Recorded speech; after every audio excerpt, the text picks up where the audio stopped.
Good day, I'm Stephen McHugh, and this is your JIS News for Wednesday, June 2. Starting June 3, all public beaches and rivers will open under strict COVID-19 protocols. Prime Minister Andrew Holness made the disclosure during Tuesday's sitting of the House of Representatives. Rivers and beaches that are not under management were ordered closed as part of efforts to contain the spread of COVID-19. No more than 10 persons at a time shall gather in any one area of the beach. So we are encouraging you go with your known group and stay in your known group. Activities at the beach shall be limited to swimming, exercising, sunbathing. No beach parties or group games such as football and volleyball will be permitted. Mr. Holness also announced updated COVID-19 measures which will cover the period June 3 to 30. Nightly weekday curfews have been recrafted, moving to 9 p.m. Saturday curfews have been extended from 6 p.m. to 8 p.m., while Sunday curfews remain at 2 p.m. The stay-at-home order for persons 60 years and older remains in place until June 30. Persons in this group who are fully vaccinated will be exempted from the stay-at-home order. Work-from-home arrangements for public sector entities have also been extended until June 30. Prime Minister Holness says memorial church services will be allowed in keeping with ongoing protocols. Up to 50 persons may now attend regular church services and weddings while maintaining the social distancing rule. The public gathering limit remains at 10, while a maximum of 30 persons may now attend handing over ceremonies, launches, groundbreakings, and other government functions. Existing orders governing markets, funerals, burials, places of entertainment, and transportation remain unchanged. The government is cognizant of the devastating impact that the pandemic has had on the entertainment industry and the large number of persons who depend on the industry for their livelihoods. We are engaged in discussions with the industry with a view to agreeing the appropriate protocols that could facilitate a limited reopening of the industry in the summer. In the meantime, persons entering Jamaica who have been fully vaccinated will benefit from a reduced quarantine requirement. Prime Minister Holness says the new controlled re-entry requirement will see these persons staying in quarantine for 8 days instead of the previous 14-day rule. Travelers are still expected to present a negative COVID-19 test.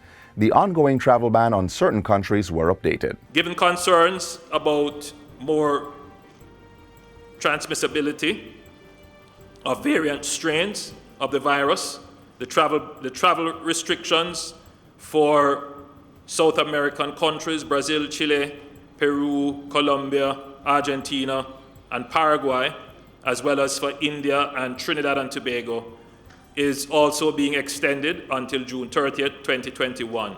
And still in Parliament Tuesday, Prime Minister Andrew Holness is urging persons in the priority vaccination groups to get their second dose of the AstraZeneca COVID-19 vaccine.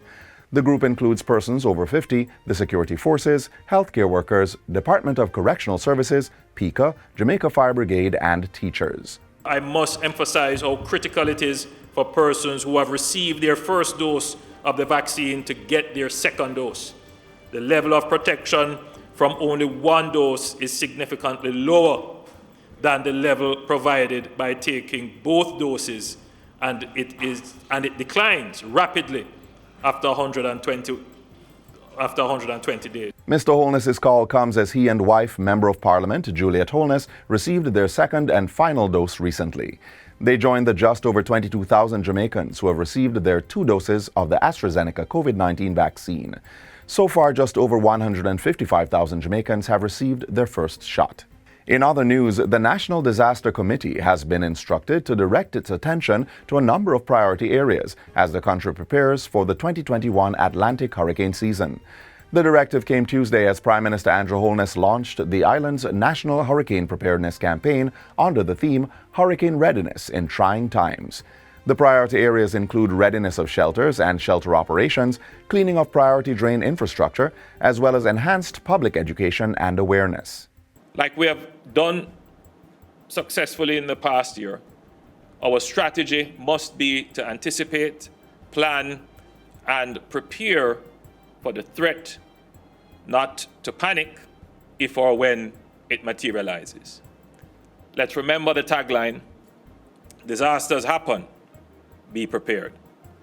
Meanwhile, Director of the Meteorological Service of Jamaica, Evan Thompson, says the 2021 season is expected to be an active one. In the best case scenario, we are expecting to see about 13 tropical storms, with 6 becoming hurricanes and 3 being major hurricanes. However, in the worst case, we could have at least 20 tropical storms, with 10 becoming hurricanes, and of these, 5 could be major hurricanes. We can see that what we are expecting is a season that is significantly more active than a normal season. So these are no longer normal times. And finally, over 5,000 farmers in and around Clarendon are in line to benefit directly and indirectly from training being provided by 5 farmer field schools. The schools are to be established in the Upper Rio Minho watershed in the parish.